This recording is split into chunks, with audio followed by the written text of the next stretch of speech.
tidak selalu bisa diterima baik oleh orang lain. Terkadang niat baik justru dicurigai sebagai niat terselubung untuk mendapatkan keuntungan pribadi. Kadang-kadang kita menjadi mudah tersulut dengan perkataan yang menghasut sehingga kita bertindak tanpa berpikir panjang.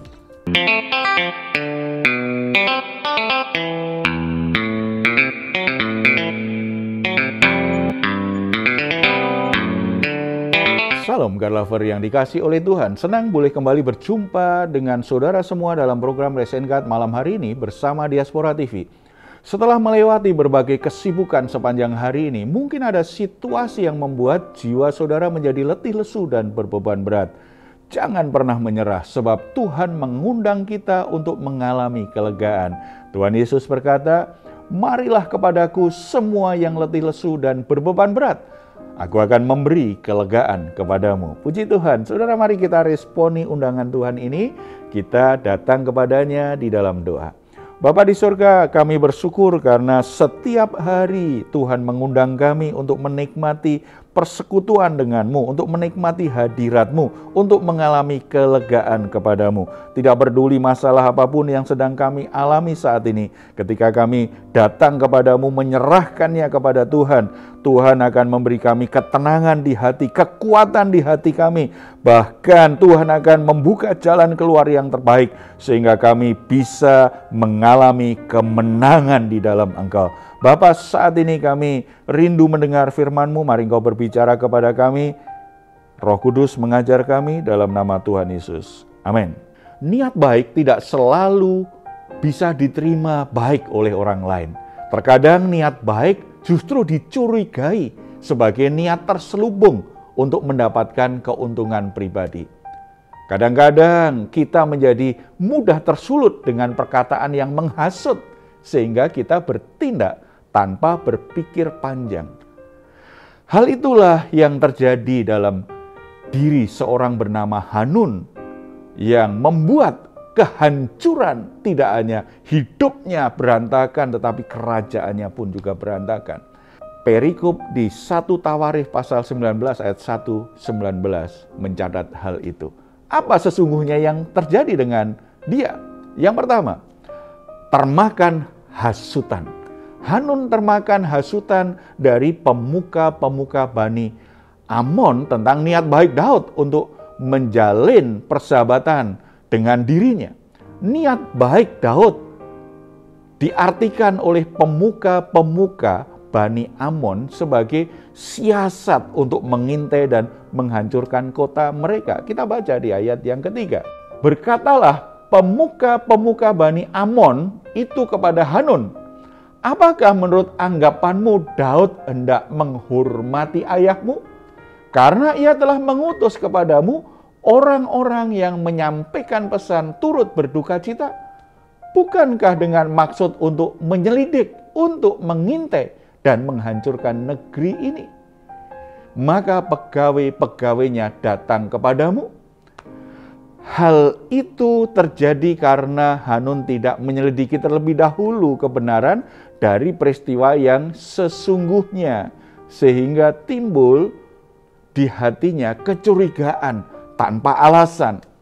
Saudara-saudara, ketika kita dikuasai oleh prasangka buruk terhadap sesuatu atau terhadap orang lain, kalau kita lebih berpihak pada satu informasi tanpa mengkajinya secara berimbang, dan kita akhirnya termakan hasutan orang-orang yang licik, orang-orang yang ingin menjerumuskan kita. Kita menerima laporan hanya sepihak. Curiga yang berlebihan itu akan membuat kita rugi. Kita akan dirugikan, kita sendiri yang rugi. Jadi lebih bijaksana kalau kita tidak mengambil keputusan sebelum jelas duduk perkaranya.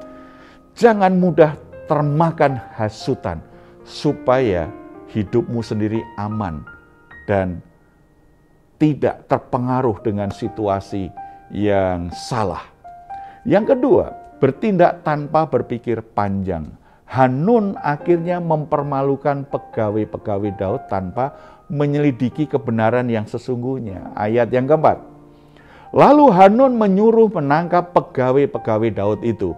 Disuruhnya mencukur mereka dan memotong pakaian mereka pada bagian tengah sampai pangkal paha mereka. Kemudian dilepasnya mereka. Tanpa berpikir panjang, dia memutuskan menjatuhkan hukuman karena merasa berhak untuk melakukannya.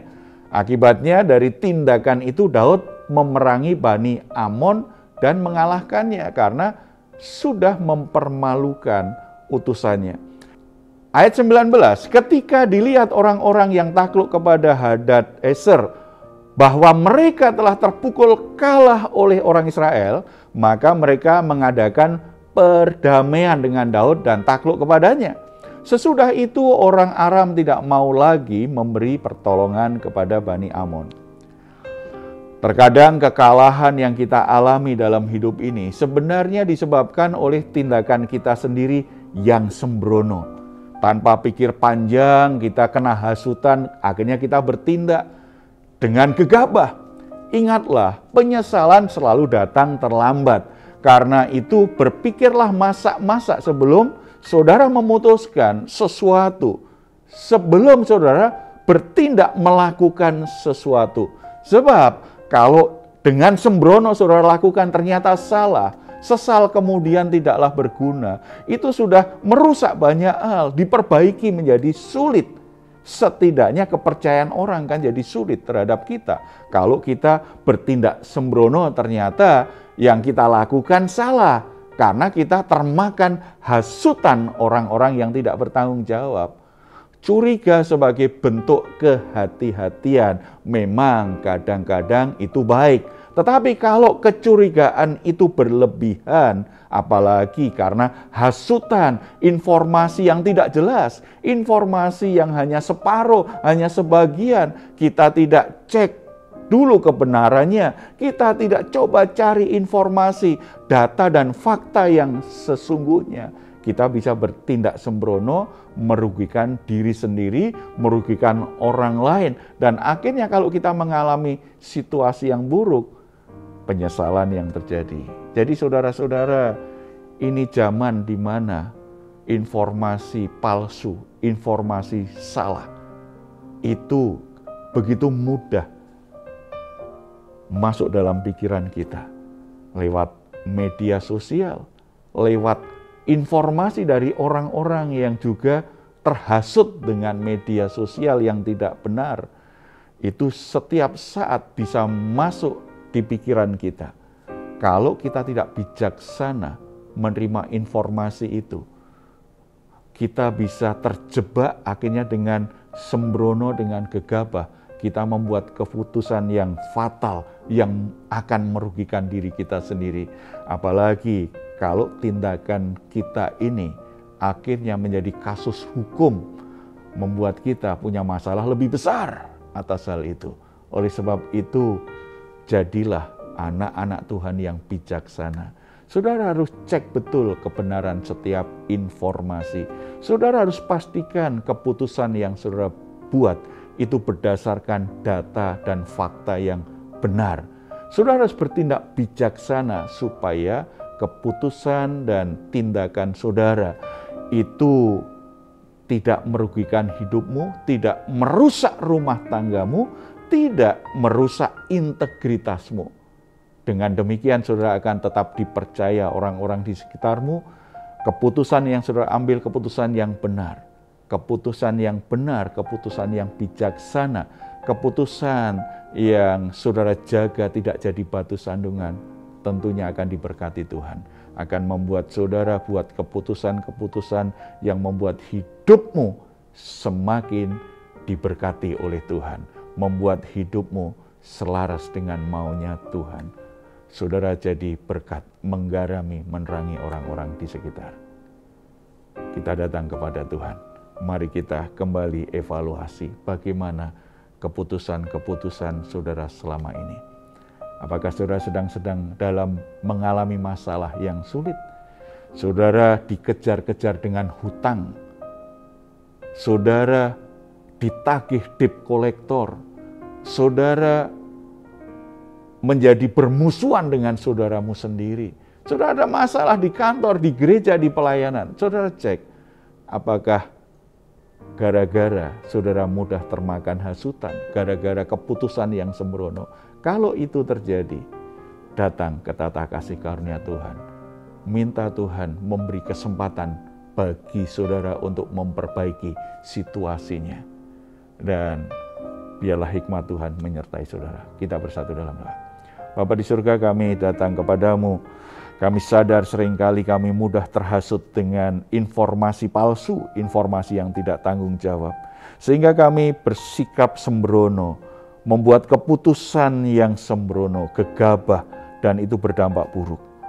Tuhan ampuni kami, beri kami kepekaan, beri kami kebijaksanaan, beri kami penguasaan diri Tuhan, supaya kami tidak mudah terhasut dengan informasi palsu yang tidak bertanggung jawab, supaya kami bertindak dengan bijaksana.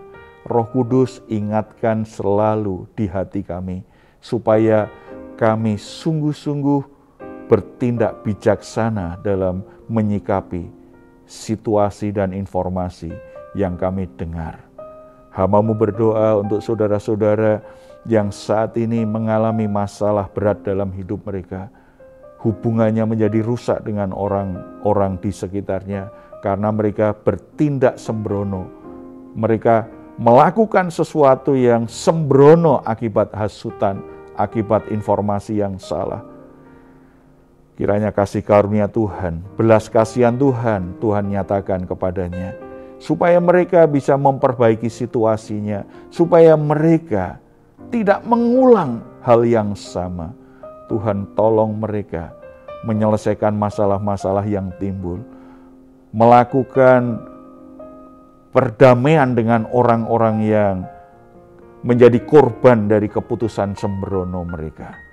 Tuhan tolong mereka untuk mengalami pemulihan bersama-sama dengan Tuhan. Tuhan berkati anak-anak-Mu yang sedang sakit, yang sedang dalam pergumulan apapun. Belas kasihan-Mu, kasih karunia-Mu Tuhan sediakan, sehingga ada kesembuhan, ada pertolongan, sesuatu yang baik terjadi dalam hidup mereka semuanya. Terima kasih Bapa, damai sejahtera melingkupi kami semua dalam nama Tuhan Yesus. Amin. Jika saat ini saudara atau keluarga sedang mengalami pergumulan dan membutuhkan dukungan doa, di layar saudara ada nomor telepon yang bisa saudara hubungi. Tim doa kami akan mendukung saudara di dalam doa. Silahkan jika saudara ingin memberikan komentar, tuliskanlah di ruang komentar yang ada di channel Diaspora TV. Puji Tuhan, sebelum kita berpisah, mari kita memperkatakan bersama-sama, mengimaninya, dan dengan penuh semangat kita katakan Mazmur 4 ayat 8-9. Engkau telah memberikan sukacita kepadaku lebih banyak daripada mereka, ketika mereka kelimpahan gandum dan anggur. Dengan tentram aku mau membaringkan diri, lalu segera tidur, sebab hanya Engkau ya Tuhan yang membiarkan aku diam dengan aman. Selamat beristirahat, doa saya untuk saudara semuanya. Saudara malam hari ini sungguh-sungguh boleh mengalami rest and God. Tuhan Yesus memberkati kita semuanya.